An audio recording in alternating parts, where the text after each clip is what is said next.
BFM Bourse, l'écho du monde. Demain, la Banque Centrale Européenne annoncera sans doute un nouveau statu quo monétaire. François Cabot est avec nous pour Groupe AXA. Bonjour François. Bonjour Guillaume. Sans doute un nouveau statu quo alors que l'inflation ralentit en zone euro, qu'elle est vraiment dans la cible de la Banque Centrale Européenne. Du coup, elle a quand même des marges de manœuvre pour les baisser. C'est beaucoup la critique parce que ce statu quo devient un petit peu trop restrictif. Est-ce que vous êtes de ceux qui la critiquent, en l'occurrence François, ou de ceux qui disent qu'elle a raison parce qu'on est déjà en termes de croissance au potentiel? On ne pourra pas espérer plus que ce qu'on a déjà comme croissance. Non, je crois effectivement qu'elle a plutôt raison.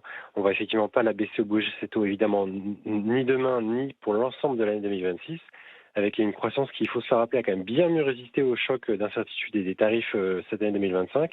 Et on la voit accélérer cette croissance en séquentiel tout au long de l'année 2026. Et ce qui va être intéressant, c'est au-delà de l'accélération, c'est sa composition, avec une composition de croissance qui sera beaucoup plus tournée, une contribution croissante de l'investissement, et notamment tirée par l'Allemagne. Donc là-dessus, ça va être un point clé pour la BCE, pour justement ne pas justifier, pas besoin de soutenir l'économie, qui sera elle-même tirée par la politique budgétaire. Et l'inflation, vous le rappeliez, est en bonne posture, avec une inflation totale qui va être un petit peu en dessous de la cible, mais principalement liée à des questions énergétiques, et vraiment relativement très proche de la cible. Et là-dessus, donc pas besoin de la BCE de donner du soutien à l'économie. En ce qui concerne le meeting de demain, ce sera intéressant de suivre la communication de la Christine Lagarde vis-à-vis d'une perspective de remontée des taux, comme l'a d'ailleurs indiqué récemment sa collègue Isabelle Schnabel. On n'est pas de cet avis-là, mais c'est intéressant de voir son avis. Bon, le calendrier de publication des chiffres, et notamment du côté des chiffres économiques aux États-Unis, est complètement chamboulé. On a eu les chiffres du travail hier, on attend les chiffres d'inflation demain. Bon, est-ce que la Fed va y trouver 2-3 éléments pour pouvoir se décider à être peut-être un petit peu moins divisé dans les mois à venir?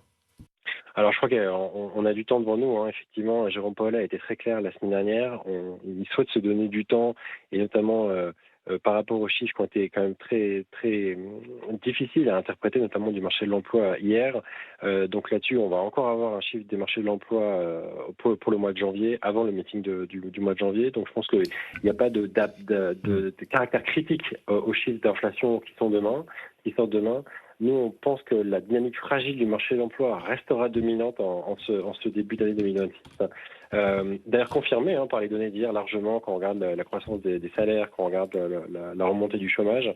Et donc du coup, en cohérence, on attend effectivement 3 baisses de taux l'année prochaine, en mars, en juin et en septembre, pour les taux directeurs atterrisseront à 3%. Ouais, dites donc, 3 baisses de taux l'an prochain, donc c'est ce que vous anticipez, alors que les dot plots marquaient plutôt une baisse de taux. On verra comment, si 3 baisses survenaient, arrivaient, comment le marché, lui, réagirait. Merci beaucoup François de nous avoir accompagnés. François Cabot pour Groupe AXA. Demain, donc, les chiffres d'inflation aux États-Unis intéressants, prix à la consommation du mois de novembre. Alors que le rapport sur l'emploi d'hier était un peu incomplet et flou, c'est vrai, laissant les analystes plutôt à distance. Voilà. Il manie avec beaucoup de pincettes ce rapport sur l'emploi qui a été publié hier et qui semble encore en partie assez incomplet.